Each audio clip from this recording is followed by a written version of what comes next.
Hi, welcome to part 2 of our worksheet that you already started in the part 1 video. Okay, so do you remember the worksheet, Reclaiming the Authentic Self, that has guided you to fill out the very first column, where I asked you to fill out all of the things that piss you off, anger you, and upset you, and make you sad, and make you ugh, okay?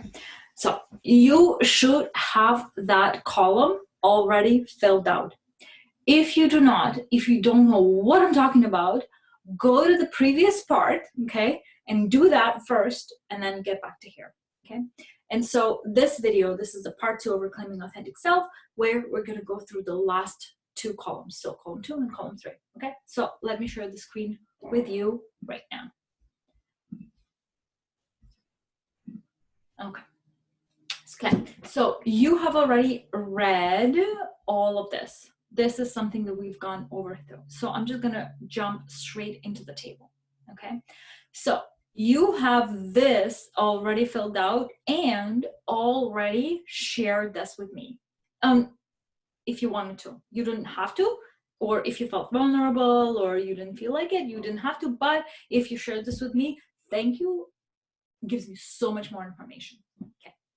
So what we're going to focus on today is the last 2 columns. In the last 2 columns is this.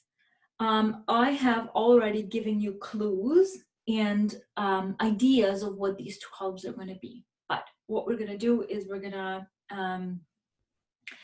really get into them today, right? So in this video, in the part 2 video, you have already watched and you have already seen how the shame and guilt that we have acquired when we were little, when we had any control or idea of what's good and what's not good for me, we've taken that on as children.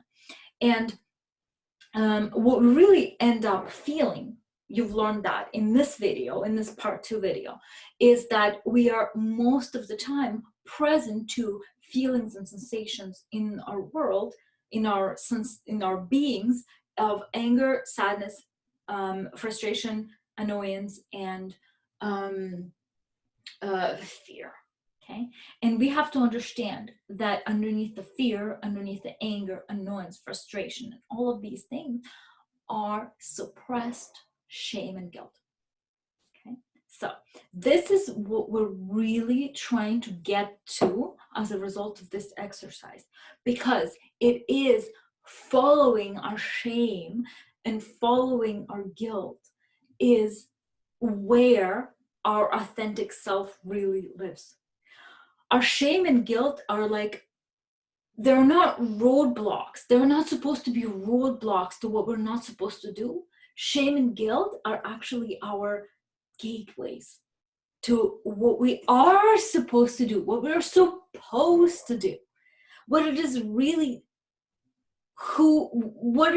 that defines who we truly are, outside of preconceived notions of who we should be, either as a person, as a helper, as a child, as a parent, as a daughter, as a mother, as a son, as any of the roles.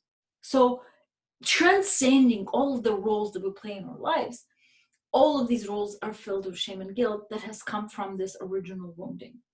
So in order to get to that and claim our authentic self, we need to follow our anger, frustration, fear.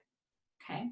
What we want to understand, that shit that annoys you, the things that you hate, the thing that piss you off and anger you in other people and in yourself, are the gateways into understanding what it is within yourself that you're suppressing.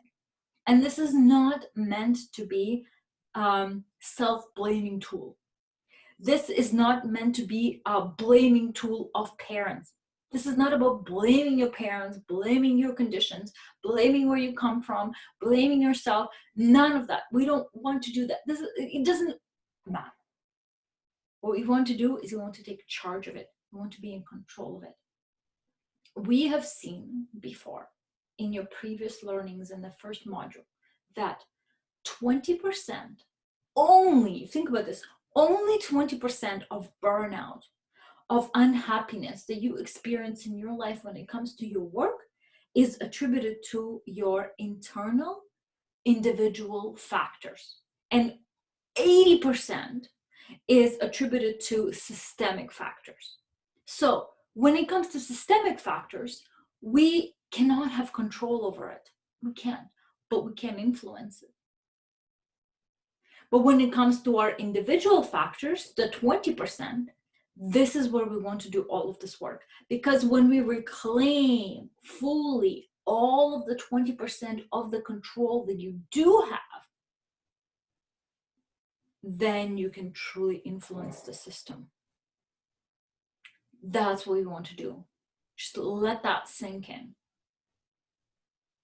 When you are honest, authentic, true being, and you have boundaries, and you've worked on your boundaries, and you've able to reclaim yourself, no matter what, no matter the shame, no matter the guilt, no matter the anger, no matter the sadness, no matter the what, all of these things we will be working on. These are the things that we work on that are a part of your 20%.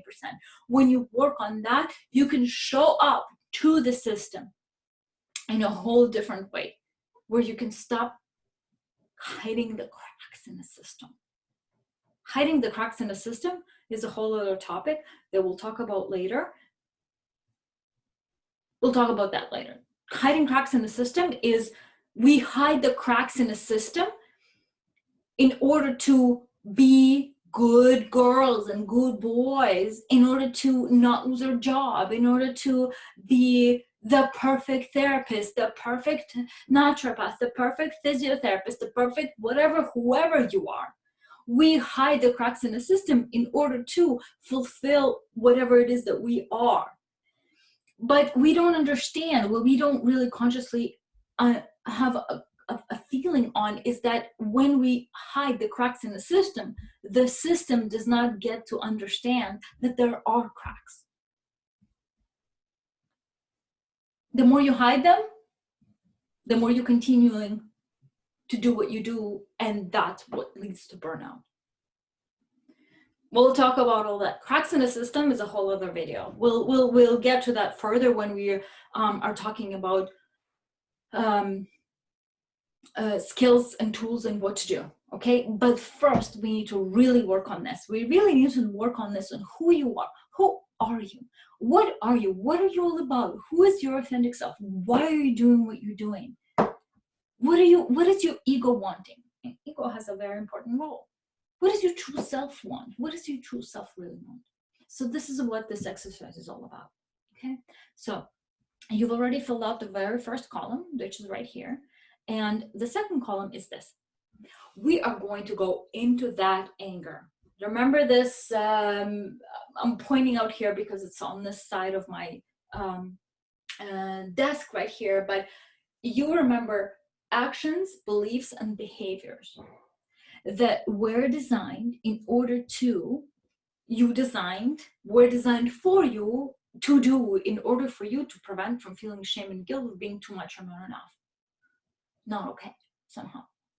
And you've regurgitated those behaviors and actions and beliefs in order to not be bad, but be good instead. Be liked, be absorbed by society, be applauded, be okay. We all want that. This is safety. It's okay. It's normal. So we want to take and shave away the layers of the things, of those beliefs and activities and behaviors and actions that don't serve us anymore, but keep the ones that do. So this is how we do it. The hack here, this exercise is really a hack. So we're really going into here in looking at the things that piss you off in other people, because most of the times other people in our life serve as mirrors to ourselves. What I'm not okay with, what I'm suppressing within myself, when I see this in another person, I get mad at them. How dare you do this thing when I am not? but I am not based on my beliefs, behaviors, ideas that have been taught in order to not feel ashamed, because when I did, I felt bad. So we get angry at others. Anger at others shows us where we are suppressing ourselves. Here. Another side of anger at others. Okay, this is not that we've just alluded to too muchness. The too muchness is where I suppress myself in order to not be too much, in order to be okay. And when another person is doing something extra, I call them out on this and I say, like, how dare you do the extra when I'm really working so hard of not doing the extra and doing this, because that's okay. You're not okay, I'm okay, right? So we're regurgitating the old beliefs. Even though they served us when we were little and they were great, but they might not be serving us 20, 30, 40 years later. It's a whole different society, whole different family, whole different system, okay? Now, the way we experience anger at others when it's showing us where we're not enough is this. Whenever we're not enough, remember that circle? And there is a place in us that we have been taught that this is not good enough. You have to force yourself to be this. Because if you're this, you're not enough, but you have to be this in order to be accepted and loved by us. So you have developed sets of behaviors, beliefs, and techniques in order to be this. So you have basically faked your authentic self that fed into the ego, that whenever I do this, I am loved, I am accepted, I am okay. So you experience anger, frustration, and annoyance at others whenever you see others do just that. Look at this. Another person is just doing this, bare minimum. How dare you? You're supposed to do this. I've been taught to do this in order to be a good girl, good boy. You're doing only this. How dare you? What's wrong with you? You need to do more. So we're regurgitating the ideas that have beliefs and thoughts and actions that have put into our head in order for us to be this. So whenever somebody's doing this, it pisses us off. Whenever somebody's just like us who's doing this,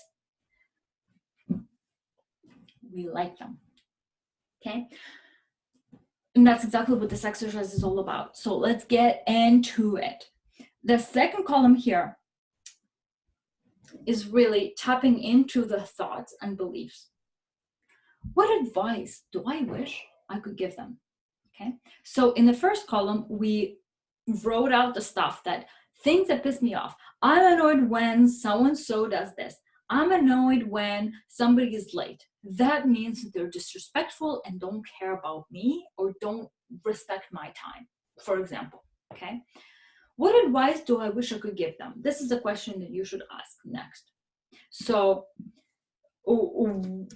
you can start this with this. Why can't you just be, or why can't you just fill in the blank here, and the blank can be, why can't you just be respectful to me? Right? Because if they're late showing up for a meeting with you, that means that they're being disrespectful. So what that means that at some point in time, you have learned that when somebody's late, that means that they're being disrespectful. So what you want to do is the opposite. You need to be respectful. You learn that you need to be respectful. And when somebody's showing up late, that means that they're disrespectful and therefore they should be respectful to you. So you see acts of lateness as disrespect.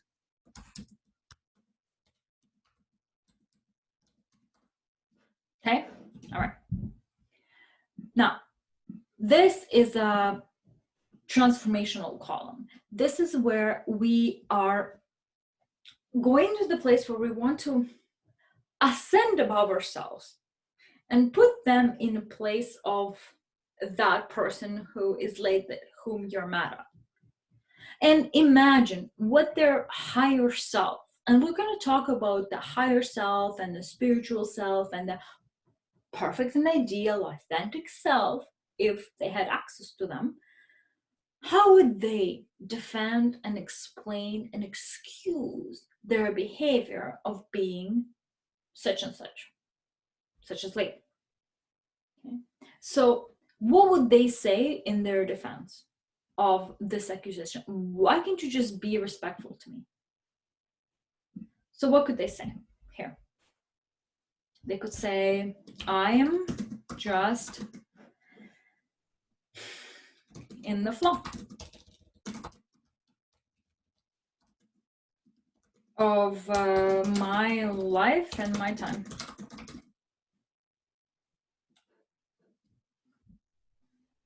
What do you think about that?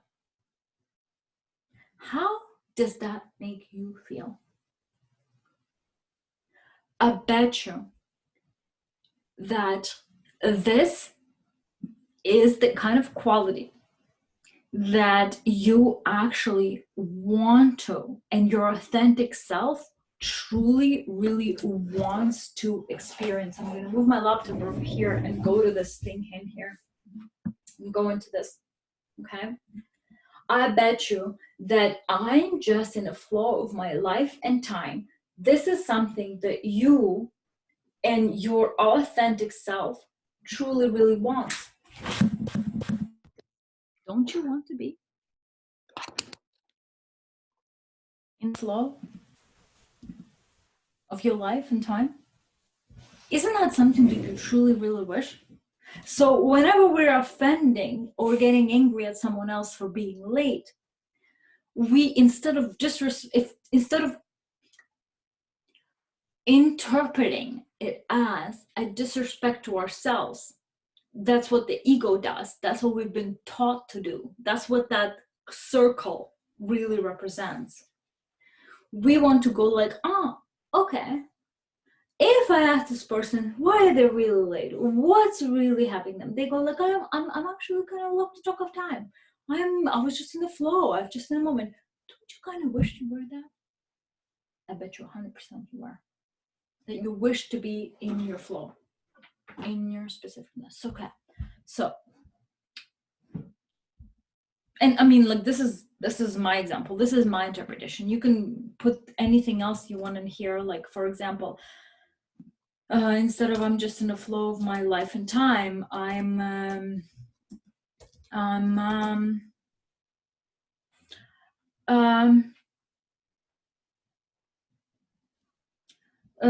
a chicken head. Don't you wish you were a chicken head sometimes and it was okay? Don't you wish people forgive you for being a chicken head? Lightheaded, out of it a little bit, because you are sometimes, because when we're burnt out, we're like not fully here and we are sometimes late and we lose the track of time. Or they could potentially say, I was so engrossed in my activity, I'm gonna say creative work, that I lost track of time. When was the last time you experienced that?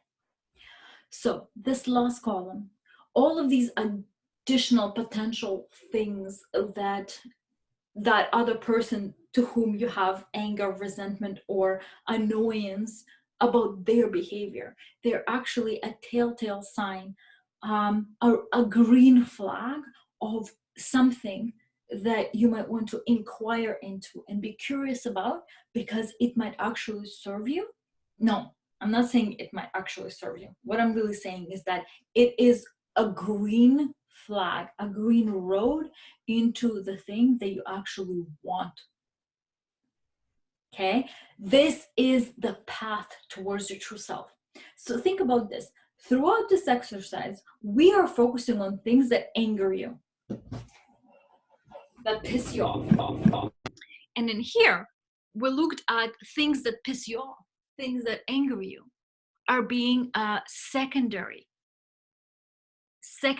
feeling to shame and guilt. But shame and guilt is the thing that's preventing you from being your authentic self. So we want to lean into the anger. We want to lean into the frustration. We want to lean into the annoyance of other people or ourselves in order to show us the way where our internal unprocessed shame and guilt lives in order to reclaim our authenticity. So your job is to fill in these two columns. The advice that I wish I could give them, because it's really tapping into like, you should. And then the last column, the third column, is like, what would they explain it as if they were just like really loving, you know, come, like, I'm just this, I'm just being myself. What would they say? And we want to use this, and we want to take on, for the sake of this exercise, right here, right now, no more than that, I want you to challenge yourself to take on 10% of that advice. 10. Just 10. Not 100, not 80, not 70, not 60, not 50. 10%. I'm getting very excited. What would it be like for you to be 10% late? What would it be like for you to be 10 minutes late? What would it be like for you to be a little bit like them, but not all of them? Not always be late, not always be late by an hour or half an hour, however they're late on, but be a little bit in the flow, because you get to embrace that, because you weren't allowed to embrace that when you were little. You weren't given a chance to not be late. You were strictly told that people who were late are disrespectful, bad assholes. And you learn that this is not okay and this is bad. No.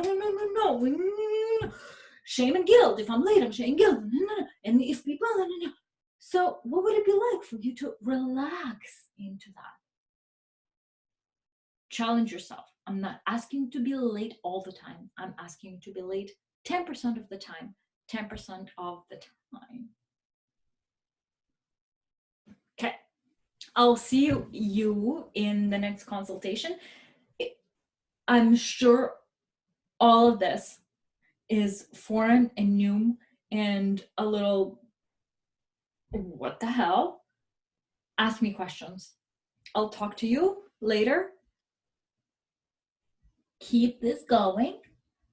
I have made a lot of big cells, but as you know, you can just expand them, make this worksheet, add more columns in here, insert rows below, add more as you go. Let's just kind of keep it at 10, okay? For the sake of it, for now, so that you don't stagnate yourself in the progress of this program. Keep it at 10, okay? If you're having any troubles with this, if you're not understanding something, if you're getting pissed off, that is good. I want you to be pissed, because this is bringing out your defense mechanism, your ego defense mechanism. Watch them, feel them, stay with them, ask me questions, don't shy away. I'm here. Ask me. Don't be afraid of your ego defenses. They're completely normal. See you next time. Okay? Okay. Bye for now.